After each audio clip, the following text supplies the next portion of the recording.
நல்லவை கேட்போம் நமது சேனலில் ராமாயண கதை சுருக்கம் கேட்டுக்கொண்டிருக்கிறோம். சுக்ரீவனுடைய கட்டளையின் பேரில் ஹனுமான், அங்கதன், ஜாம்பவான் முதலான வானர சைன்யங்கள் தெற்கு நோக்கி சீதா பிராட்டியை தேடுவதற்காக செல்கின்றனர். அங்கே தென் திசையில் ஒரு சமுத்திர கரையை அடைந்து 100 யோஜனை உள்ள இந்த சமுத்திரத்தை எப்படி தாண்டுவது என்று எல்லோரும் வந்து ஆலோசனை நடத்தினர். ஒவ்வொருவரும் தங்களால் இவ்வளவு யோஜனை தாண்ட முடியும் என்று கூற, எப்படி இந்த ராமகாரியத்தை செய்வது என்று ஜாம்பவான் யோசித்து கொண்டிருக்கும் பொழுது ஹனுமானின் ஞாபகம் வந்தது. அதனால் ஹனுமானிடத்தில் சென்று, வாயுவுக்கும் அஞ்சனை தேவிக்கும் பிறந்ததான ஹனுமானே, நீ வாயுவுக்கு சமமான பலமும் வீரியமும் கொண்டவன். நீ குழந்தையாய் இருக்கும் பொழுதே சூரியனை ஒரு பழம் என்று நினைத்து அதை பிடிக்கச் சென்றாய். இந்திரனால் அடிபட்டு மலைமேல் விழுந்து உன்னுடைய கன்னங்கள் இப்படி பெரிதாகிவிட்டது. இந்திரன், பிரம்மன் முதலானவர்கள் உனக்கு ஆயுதத்தால் மரணம் கிடையாது, நீ நினைக்கும் பொழுதுதான் உனக்கு மரணம் ஏற்படும், நீ சிரஞ்சீவி என்று அனுகிரகித்தார்கள். அப்படிப்பட்ட ஹனுமானே, உன்னால் தான் இந்த காரியத்தை பண்ண முடியும். நீ சுலபமாக இந்த சமுத்திரத்தை தாண்டி இலங்கைக்கு சென்று சீதாதேவியை கண்டுபிடிக்க முடியும் என்று கூற, உடனே ஹனுமானுடைய வடிவமானது வளர்ந்தது. ஒரு திருவிக்கிரமன் போல பெரிய உருவத்தை எடுத்தார். மகேந்திர மலை மீது ஏறி அதை அங்கிருந்து தாண்டி இலங்கையில் இறங்கி, அந்த ஜானகி தேவியை காண்பேன், நான் திரும்பி வரும் வரை நீங்கள் இங்கேயே இருங்கள் என்று சொல்லி தாண்டினார். ஆகாய மார்க்கமாக சென்றார். இதுவரை கிஷ்கிந்தா காண்டம். அடுத்தது சுந்தர காண்டம். ஹனுமான் ஒரு சங்கல்பம் செய்து கொண்டு சூரியன், இந்திரன், பிரம்மா ஆகியவர்களை தியானித்து நமஸ்காரம் செய்து கொண்டு தன்னுடைய பிதாவான வாயு தேவனையும் தியானித்து அந்த மலை மீது ஏறி அந்த மலையை ஒரு மிதித்து ஆகாசத்தில் வேகமாக பறந்து சென்றார். அவர் கூடவே பல மரங்கள்லாம் வேரோடு பறிக்கப்பட்டு கூடவே சென்று வழியில் விழுந்தது. இப்படி ஆகாய மார்க்கமாக செல்லும் வழியில் மைனாக பர்வதம் திடீரென்று தோன்றி வானத்தில் சென்று கொண்டிருக்கக்கூடியதான ஹனுமானை இங்கு சற்று நேரம் இளைப்பாறி விட்டு செல்லலாம் என்று கூற, ராமகாரியம் தடங்கள் ஏற்பட்டுவிடும், அதனால் செல்கிறேன் என்று சொல்லி தொடர்ந்து செல்ல ஒரு ராட்சச உருவம் ஏற்பட்டு அதன் வாயுக்குள் பிரவேசம் பண்ணி ஹனுமான் தன்னுடைய சரீரத்தை பெரிதாக்கி மறுபடியும் சிறிதாக்கி வெளியே வந்தார். இப்படியே சென்று கொண்டு இருக்கும் பொழுது ஒரு பெரிய பூதம் வாயை திறந்தது. அதன் வாய்க்குள் சென்று ஹனுமான் வெளியே வந்தார். அதன் பிறகு இலங்கையில் இறங்கினார். அந்த இலங்கைக்குள் செல்லும் பொழுது தன்னை ஒரு சிறு குரங்காக உருவத்தை மாற்றிக்கொண்டு அந்த சீதையா தேவியை தேட வேண்டும் என்று மாட மாளிகைகள், அழகான பூஞ்சோலைகள், தோட்டங்கள் எல்லாவற்றையும் பார்த்து கொண்டு செல்ல, அங்கே லங்காதேவி கொட்டவாச லங்கினி அந்த ஹனுமானை பார்த்து ஒரு அறை விட, ஹனுமான் மறுபடியும் அவளை குத்தி ஓங்கி ஒரு அறை விட அவள் வழியை விட்டால் அந்த கோட்டைக்குள் நுழைந்து அந்த மாட மாளிகைகள் மிகவும் சௌந்தரியமாக அழகாக இருக்கக்கூடியதான லங்கா நகரத்தை அடைந்து எல்லா இடமும் சீதாதேவியை தேடினார். ராவணனுடைய படுக்கை அறையில் மண்டோதரியை பார்த்து ஒரு க்ஷணம் இது சீதையாக இருக்குமோ என்று நினைத்தவர் இருக்காது என்று சொல்லி அசோகவனத்திற்கு சென்றார். அங்கே சின்சுபா மரம், அந்த மரத்தின் மேலே உட்கார்ந்து பார்க்கும் பொழுது மரத்தடியில் அந்த சீதா பிராட்டி அமர்ந்திருப்பதை கண்டார்.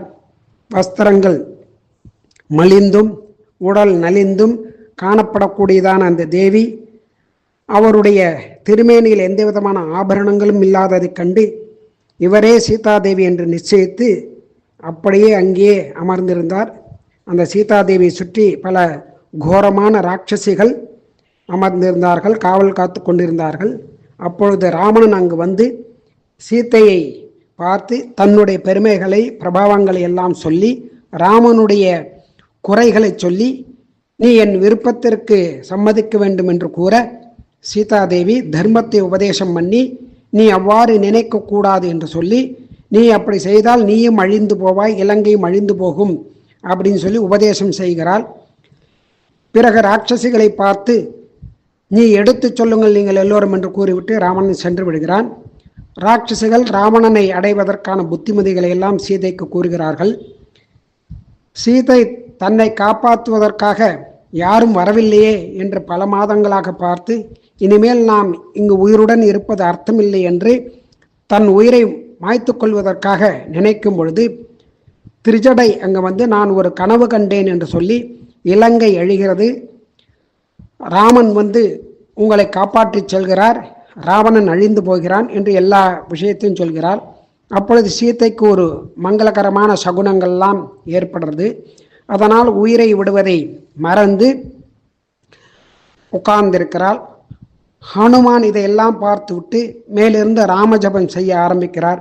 செய்து கீழே இறங்கி சீதாதேவியை பார்த்து எல்லா கதைகளையும் சொல்லி, இப்படி ராமதூதனாக நான் வந்திருக்கேன் அப்படின்னு சொல்லி அவர் சொன்ன கதைகள் எல்லாம் சொல்லி கணையாழியை கொடுத்து, அதனால் சந்தோஷப்பட்டதான சீதா பிராட்டியும் தன்னுடைய சூடாமணியும் கொடுத்து அந்த காக்காசுரன் பண்ணதான அந்த செயலையும் அந்த கதையும் அவனிடம் கூறுகிறார், ஹனுமானிடம் கூறுகிறாள்.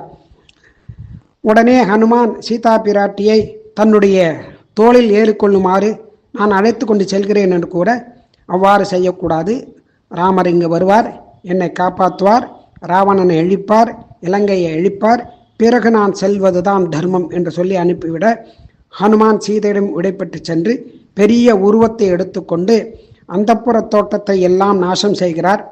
உடனே ஜம்புமாலி என்ற அசுரன் சண்டைக்கு வரான், ராட்சசன். ஹனுமான் அவனையும் அவன் தேரையும் பொடி பொடியாக்கி விடுகிறார். 5 சேனாதிபதிகளை கொள்கிறார். இதை கண்டு ராவணன் தன்னுடைய மகன் அக்ஷனை அனுப்புகிறான். அவன் பானங்களால் ஹனுமானிடம் சண்டை போடுகிறான். அதையெல்லாம் நசுக்கி கீழே அவனை வீழ்த்தி அவன் மாண்டு விடுகிறான். அடுத்தது இந்திரஜித் ஹனுமனுடன் சண்டை போட்டு பிரம்மாஸ்திரத்தை பிரயோகிக்கிறான் ஹனுமானிடம்.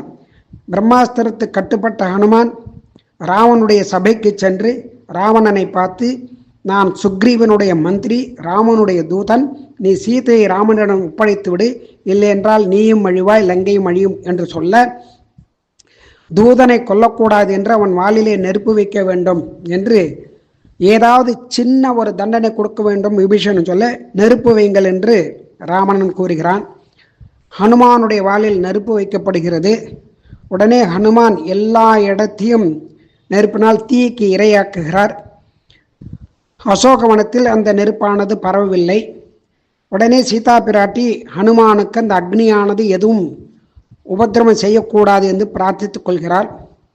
பிறகு எல்லா இடத்தையும் தீக்கு இரையாக்கிவிட்டு ஹனுமான் சீதாதேவியை வணங்கி, ராகவன் சீக்கிரமே வந்து விடுவார், கவலைப்பட வேண்டாம் என்று சொல்லி அரிஷ்டை மலை மேல் ஏறி ஆகாய மார்க்கமாக மகேந்திர மலையில் இறங்குகிறார்.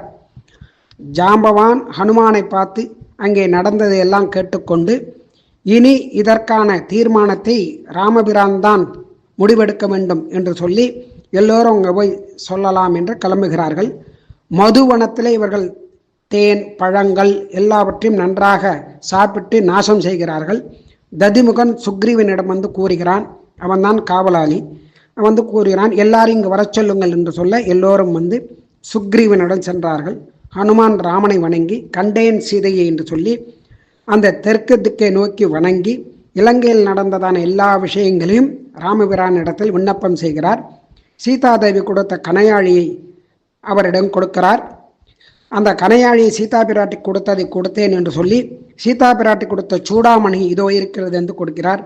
சூடாமணியை ராமபிரான் வாங்கி பார்த்து ஆஞ்சநேயனை கட்டி அணைத்து ஆனந்த கண்ணீர் விடுகிறார். அதன் பிறகு அவர்கள் என்ன செய்ய வேண்டும் என்பதை அடுத்தது யுத்த காண்டத்தில் நாம் பார்ப்போம்.